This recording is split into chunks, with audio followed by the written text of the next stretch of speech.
Bonjour à toutes et à tous, je suis très heureuse de vous retrouver pour cette nouvelle édition de Business Africa, votre magazine de l'économie et de l'entreprise. Et comme vous le savez, aujourd'hui encore, 150 $ à gagner en fin d'émission avec le jeu Business Africa. Mais tout de suite, voici les titres. Vivre dans des villes, mais avec l'art en partage. C'est la promesse des artistes de street art à Accra. C'est bien, c'est très bien. Et cet art nous aidera à voir les jeunes qui ont du talent et qui n'ont personne pour les soutenir. Donc, cela montrera ce qu'ils ont en eux. Peu d'eau, peu d'espace, peu de soins, il ne faut presque rien pour faire pousser des champignons en abondance. Du Ghana au Kenya, de la Côte d'Ivoire à Brazzaville, les petits producteurs se multiplient. L'une des raisons qui nous a poussé à développer la culture des champignons au Burundi, c'est surtout par rapport à leur cycle très court. Rencontre avec les chauffeurs de taxi du Cameroun en emploi qui pourrait être l'une des solutions pour lutter contre le chômage des jeunes. J'ose croire que cette voiture va me produire encore même 2 avant de l'abandonner. L'homme doit avoir des projets, ce n'est que normal. Plus d'1,3 milliard d'Africains vivront dans des villes en 2050, ce qui va tripler la population urbaine du continent en 35 ans. C'est une révolution sociale en perspective avec l'émergence d'une classe moyenne et supérieure à la recherche d'un meilleur environnement familial. Déjà, des métropoles du continent s'ajustent en douceur à de nouvelles aspirations, exemple à Accra, où s'est développée toute une tradition d'art mural du street art pour accompagner l'évolution de la ville. Regardez, c'est un reportage de John Awotwi. La ville d'Accra, effervescente, est connue pour ses embouteillages persistants. La nature cosmopolite de cette ville ouest-africaine favorise une évolution constante à travers ses infrastructures et projets. Une des transformations actuelles saluées par la capitale est le projet Mur de la ville, à travers lequel des artistes locaux collaborent pour embellir les rues animées d'Accra avec des peintures murales vibrantes d'une riche signification culturelle et historique. Ces peintures massives sont une initiative du Conseil des arts créatifs du Ghana. À son origine, plus de 50 artistes professionnels appartenant à l'association ghanéenne des artistes visuels et Accra Doll Alt, un réseau créatif ghanéen qui promeut l'art alternatif. Le rôle de l'art dans l'espace public avec le but d'embellir la ville a été identifié il y a plus de 30 ans, lorsque le commissaire à la culture et à l'art de l'époque, le Dr Ben Abdullah, a dirigé un projet. Il visait à immortaliser le père fondateur du Ghana, le Dr Kwame Nkrumah, en créant le mausolée Kwame Nkrumah. Dans le cadre de ce projet, il a convié de jeunes artistes ghanéens à créer un relief pour la façade du musée de la bibliothèque Kwame Nkrumah avec des œuvres de Wiz Kudovo. L'ensemble du projet concernait Kwame Nkrumah. Et Kwame Nkrumah, c'était l'Afrique. Et en plus, Kwame Nkrumah était marié à une Égyptienne. Il y a tellement de choses qui sont entrées dans la réflexion et qui sont intégrées là-dedans. Il était marié à une Égyptienne et l'Égypte représentait le berceau de la civilisation africaine à l'époque.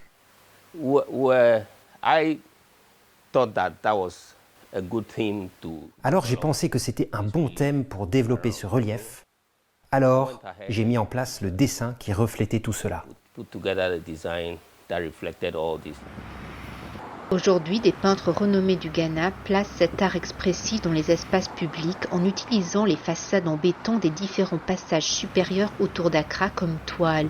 Un de ces passages supérieurs est l'échangeur Akoadje, le long de la route principale menant au centre d'Accra, qui traverse également le cercle de Nkrumah sur la rocade jusqu'à la partie côtière d'Accra.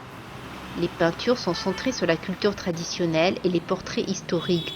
Un de ces portraits est celui d'Ebenezer Akoadje, ancien ministre de la Justice, homme d'État, homme politique, avocat, journaliste et membre fondateur de la United Gold Coast Convention, le premier parti politique du Ghana.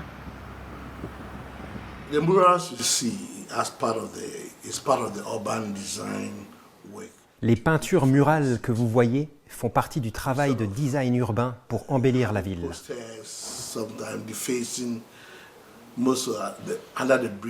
Au lieu d'avoir des affiches parfois dégradées sous les ponts et les travaux de béton en ville, nous devrions plutôt avoir des peintures qui font partie de l'embellissement de la ville. Donc cela fait partie des œuvres de la ville. En fait, nous l'appelons art public. Et l'art public, cela pourrait être des peintures murales comme les peintures que vous voyez, mais il peut s'agir de sculptures comme la sculpture du docteur Buzia au 37 ou encore la sculpture du roi Taki Tawia dans le parc des Rawlings. Les personnes qui traversent le quartier sont émerveillées par la fraîcheur que ces œuvres d'art dynamiques apportent à ces espaces publics. C'est bien, c'est très bien.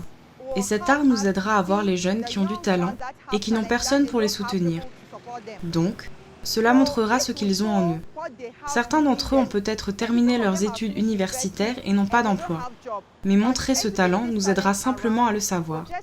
Si cette personne a ce talent, nous pourrions simplement l'aider à l'exposer en grand et face au public. Celui-ci est un storytelling, une histoire racontée. Ces œuvres peuvent raconter beaucoup d'histoires. Et ainsi, nous pourrions demander à nos pères et grands-pères de nous en dire plus à ce sujet, parce que nous ne pouvons raconter beaucoup d'histoires autour de cela à moins de leur demander. Ce n'est qu'ensuite que nous pourrions raconter des histoires à travers ces œuvres, car chaque œuvre d'art de cette nature a un sens. C'est donc très beau. J'encouragerai personnellement le gouvernement à construire un musée beaucoup plus grand, où des œuvres d'art pourraient être exposées. Car à travers cela, nous faisons la promotion de l'industrie artistique. Chaque fois que je viens ici avec mes filles, en fait, elles vont à l'école ici, chaque fois que je les cherche à l'école et quand j'arrive ici, je vois la beauté de l'art. Très impressionnant. Les artistes ont également travaillé à l'échangeur de Tété Karchi. Ils ont remplacé les murs en béton de son viaduc qui avait été précédemment dégradé avec des affiches usées et d'autres supports publicitaires. Aujourd'hui, l'échangeur expose de magnifiques peintures murales rendant hommage à des héroïnes telles que la première femme médecin Suzanne Ofori-Atta, l'industrielle Esther Oklo, la première femme avocate Annie Diagué et la guerrière Ya Asantewa qui a combattu les Britanniques parmi d'autres. Accra se développe très vite, donc tous ceux qui sont au Ghana pensent que lorsque vous venez à Accra, vous allez réussir. Ainsi, la ville se développe plus vite que nous, les planificateurs, n'avons le temps d'en concevoir les aménagements. Si la ville est bien aménagée, alors nous pouvons avoir la main sur l'endroit où nous devons placer nos peintures murales, nos sculptures et toutes ces œuvres. La planification est toujours à la recherche du développement sous toutes ses formes. À Accra, les embouteillages sont peut-être juste l'occasion d'admirer ces peintures murales qui représentent un mémorial à l'héritage de certaines des figures les plus influentes et les plus remarquables de l'histoire ghanéenne. Les restrictions liées à la crise sanitaire et les couvre-feux ont porté un coup à l'économie informelle en Afrique, privant des millions de personnes de revenus en liquide quotidien. Des tensions montent. Au Sénégal, perçu comme un grand espoir régional grâce à ses richesses naturelles, la population se plaint d'inégalités criantes. L'arrestation de l'opposant Ousmane Sonko, maintenant libéré, a entraîné des violences qui inquiètent les investisseurs. Et en Côte d'Ivoire, le décès du Premier ministre Ahmed Bakayoko pourrait ouvrir un nouveau chapitre d'incertitude. Et dans ce contexte, la Banque africaine de développement a présenté son rapport des perspectives économiques de l'Afrique en 2021. Son économiste en chef, Rabat Areski, a révélé que le PIB du continent s'était contracté de 2,1% en 2020, ce qui représente la première récession de l'Afrique en 20 ans. Selon lui, la pandémie de Covid-19 a provoqué un bouleversement massif des économies africaines qui devrait inciter à une annulation de dettes pour les États les plus pauvres. Même si la croissance devrait s'accélérer cette année, le président de la banque, Akinwumi Adesina, anticipe de graves problèmes de dette et de défaut de paiement. Écoutons-le. La question de la dette est si fondamentale. C'est comme si vous montiez une colline et que vous aviez un sac à dos rempli de sable. Vous ne pouvez pas aller bien loin. Le montant de la dette que nous avons n'est pas viable. Il était soutenable avant la crise Covid. Mais cette dette que nous avons en ce moment n'est pas arrêtée à 75,5% du PIB. Ce qui est encore plus alarmant, c'est la structure de la dette.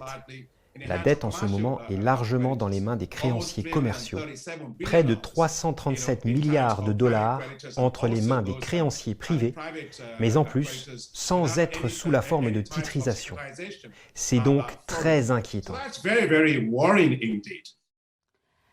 Et si en ces temps de manque d'eau et de raréfaction de terres cultivables, le champignon devenait une solution nutritionnelle économique à portée de tous? Sa culture, qui ne nécessite pas de grands soins ni un grand investissement, est de plus en plus prisée. Au Ghana comme au Kenya, des champignonnières poussent en abondance. La filière est aussi vue comme une source de création d'emplois pour les femmes et les personnes vivant avec un handicap. Regardez. Dans son laboratoire de bio-ingénierie de l'Université du Burundi, le professeur Prosper Kiyuku passe à la loupe les champignons comestibles. Il étudie les conditions de leur développement et les possibilités d'envisager une production à grande échelle. Gorgée de fibres et de protéines, cette ressource végétale s'offre comme une manne pour nourrir une population nombreuse dans un environnement où l'eau et les terres fertiles commencent à manquer. Une des raisons qui nous a poussé à développer la culture des champignons au Burundi, c'est surtout par rapport à leur cycle très court. Pour la semence secondaire, ça ne dure pas plus de 10 jours.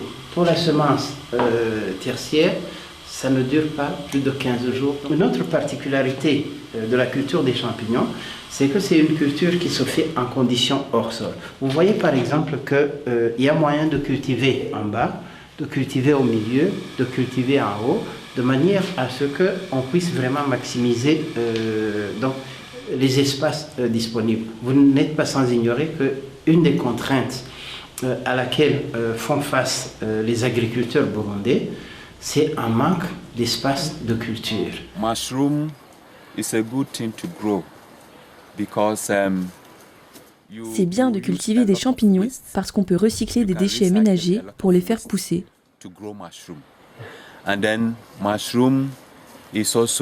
Et en plus, les champignons, on peut les cultiver à l'intérieur, dans une petite arrière-cour.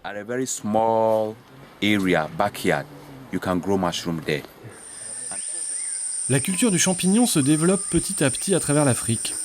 Au Ghana, tout est parti d'une expérience pilote menée par le projet national de champignonnières. Elle a permis d'identifier les variétés qui poussent bien dans le contexte ghanéen, leur multiplication et la formation de fermiers aux techniques de production. Aujourd'hui, c'est un business qui occupe de nombreux acteurs et qui nourrit bien son homme du Burundi en Afrique du Sud et du Ghana au Kenya. J'aime vraiment cultiver des champignons. Ils m'ont permis de subvenir à mes besoins quotidiens. Ils me permettent aussi de payer les frais scolaires de mes enfants. J'incite les autres mères qui désirent se lancer en agriculture à essayer la culture des champignons, ça leur plaira. Bienvenue dans la champignonnière de Madame Fafapé Amafoé, dans l'arrondissement d'Adanta, dans la banlieue d'Accra, au Ghana. La patronne de Nununa Mushrooms voit grand dans cette affaire. Devenir exportatrice de pleurotes pour le marché européen. 12 employés sont à la tâche au quotidien, préparer les sacs de compost, ensemencer le champignon et les mettre en culture, dans ces bâtiments construits spécialement pour abriter les cultures. Et voici le résultat au bout de quelques 3 à 4 semaines. Des tonnes de champignons à récolter et à livrer à des restaurants et à des supermarchés. Manifestement, c'est une filière qui peut créer des emplois et générer d'importants revenus pour les femmes et les jeunes, et surtout pour des personnes qui souffrent d'un handicap.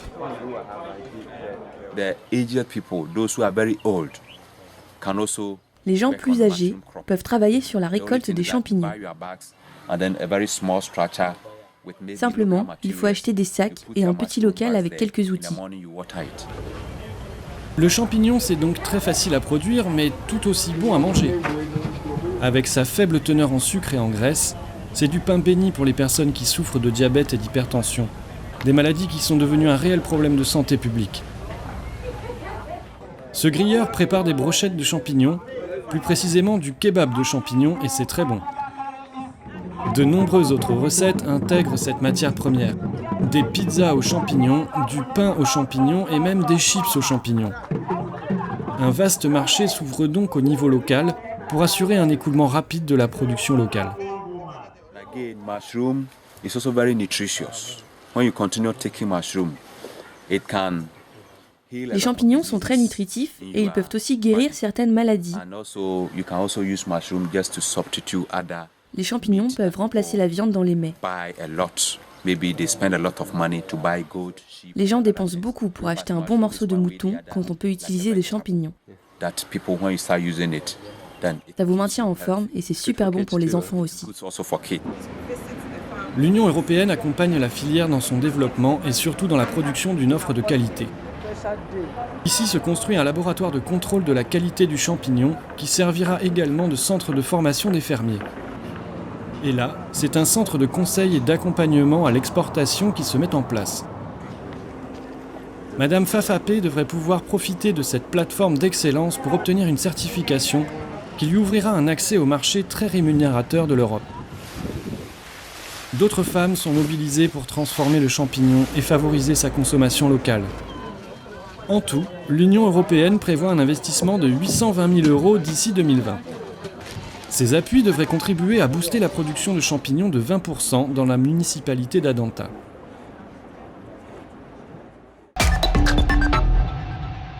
Bienvenue dans la deuxième partie de notre émission.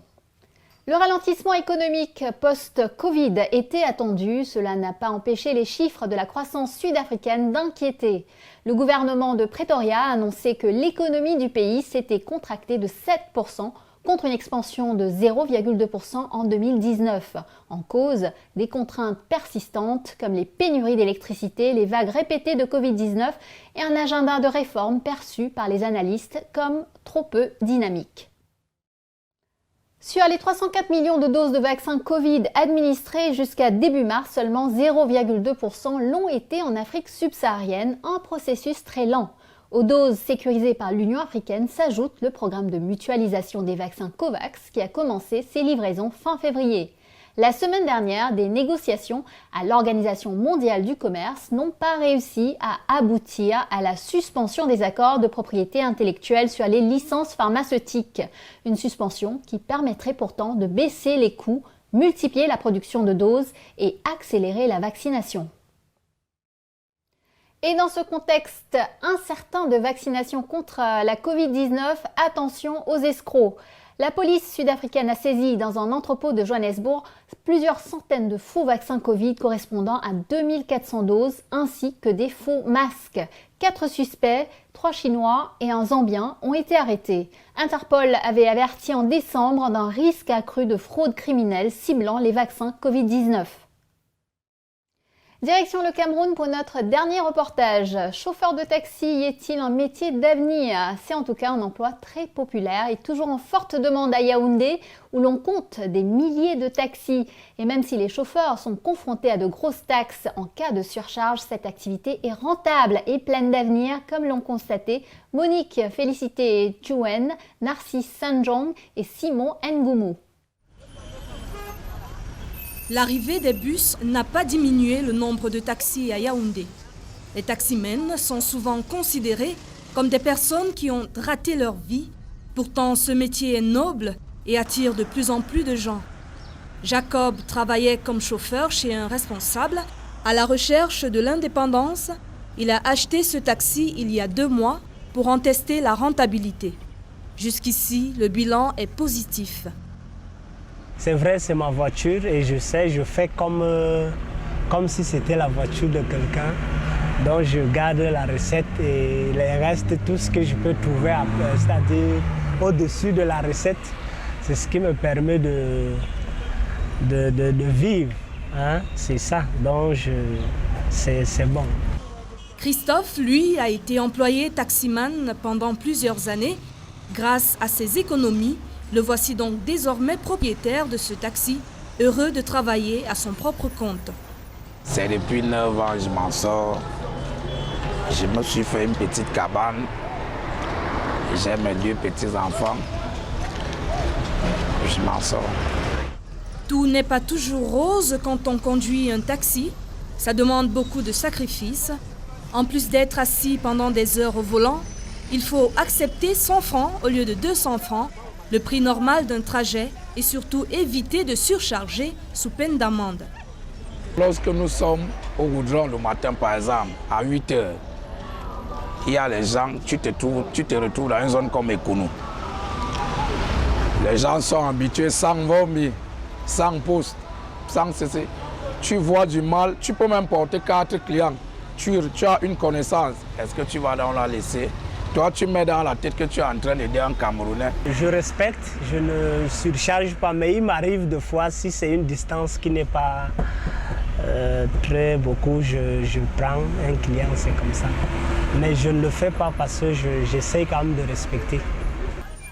Les taximens employés versent 10 000 francs à leur patron et gagnent 30 000 francs chaque mois. Le montant de la contravention va généralement de 25 000 francs à 100 000 francs, de quoi asphyxier leur revenu journalier, des montants énormes et excessifs selon tous les chauffeurs de taxi. Lorsque tu es face à un policier, il te fait une contravention de 25 000. Il dit 25 000, ça fait déjà la recette de 3 jours. Ça veut dire que tu dois entrer dans tes économies pour aller chercher ces 25 000. En plus que tu perds de tous les côtés. Il faut chercher de l'argent pour aller payer. Pendant ce temps, la voiture est garée. Combien coûte le renouvellement d'un permis de conduire? Il faut voir. Il ne faut pas aussi aller demander les 50 000 francs. Il faut qu'on soit un peu raisonnable. Nous voulons qu'on respecte la loi. Pourquoi fuit-on le respect de la loi? Le gouvernement doit respecter la loi. Le nouveau code de procédure pénale, c'est ce que nous voulons. Nous voulons payer nos amendes quand nous sommes en infraction. Sur place, on les paye et que l'argent aille au trésor public. C'est ce que nous voulons. Voilà un peu pourquoi nous ne sommes pas contents avec ça. La surcharge, en plus d'être interdite, est dangereuse pour la sécurité des clients. Seulement la demande est grande et l'offre insuffisante. La ville de Yaoundé compte près de 2 500 000 âmes pour environ 3 600 taxis. Surcharger s'impose, surtout aux heures de pointe en matinée et en soirée. Dès lors, la négociation prévaut face au contrôle de police. On m'a pris tout à l'heure, là, c'est les policiers qui m'ont pris tout à l'heure. C'est pourquoi j'ai garé, parce que vraiment, je ne sais pas, j'étais quand même en surcharge, mais ils m'ont pris, bon, ils m'ont laissé, ils m'ont demandé de l'argent. Ils m'ont dit que, bon, est-ce que tu sais que c'est 25 000 qu'on doit payer? Bon, je leur ai dit que là où je suis là, je viens de sortir. Et puis, bon, je leur ai donné 3 000, ils m'ont laissé et je suis parti. Conduire le taxi reste un métier qui permet à de milliers de foyers camerounais de vivre au quotidien, mais ces anicroches les fragilisent. Financièrement, on ne parvient plus à joindre tous les bouts. Tous les bouts, il y a les cotisations et cet argent ne sort que du taxi. Il y a la famille à la maison qui doit manger, ça ne sort que du taxi. Tu vois qu'au niveau du ménage même, ça se ressent. Parce que si tu rationnais 3 000, tu ne peux plus. La recette d'un taxi, c'est 50 000 la semaine. Et si tu as une contravention de 60 000, 75 000, tu vois que tu as tourné une semaine à la perte. J'ose croire que cette voiture va me produire encore même 2 avant de l'abandonner. L'homme doit avoir des projets, ce n'est que normal. Avec la multiplication des taxis, la circulation en zone urbaine se densifie, les embouteillages sont incontournables et cela impose la création d'autres routes. Voilà, c'est le moment de récompenser les fidèles de Business Africa. À vous de répondre aux questions qui suivent. Si vous êtes tiré au sort parmi ceux ou celles qui auront donné les bonnes réponses, vous gagnerez 150 $. Il s'agit du jeu numéro 546, tous à vos crayons. Écoutez bien les 2 questions qui suivent et bonne chance à vous. Première question. Quel thème évoquent les peintures murales d'Accra? Culture traditionnelle et portrait historique, économie ou tourisme? Deuxième question. Combien de champignons peut-on produire avec une tonne de substrat? 800 kg, 1 tonne, 2 tonnes. Vous connaissez les réponses. Vous pouvez participer dès maintenant en allant sur notre site internet africaonair.com. Répondez aux questions, remplissez bien votre formulaire et bonne chance à vous. Surtout, n'oubliez pas d'indiquer vos coordonnées, dont adresse téléphone, mail et le numéro du jeu auquel vous participez avec les réponses. Bien sûr, ce jeu par exemple est le numéro 546. Le gagnant recevra 150 $ par mandat. Félicitations, vous avez donné les bonnes réponses de notre émission numéro 542. Le nom de notre gagnant s'affiche à l'écran. Petit rappel. Première question. Quel est le principal port de la capitale de Djibouti? Réponse, Doralais. Deuxième question. Combien y a-t-il de minoteries industrielles au Maroc? Réponse, 200. Voilà, Business Africa, c'est fini pour aujourd'hui. Je vous retrouve la semaine prochaine, même chaîne, même heure pour Initiative Africa. Je recevrai Oluwasegun Kosemani, le patron nigérian de la fintech de crypto-monnaie BotMe Cash. En attendant, vous pouvez revoir cette émission sur notre site internet africaonair.com ainsi que sur tous nos réseaux sociaux. N'hésitez pas à liker, partager et commenter en utilisant le hashtag Business Africa TV Show. Prenez soin de vous et à la semaine prochaine.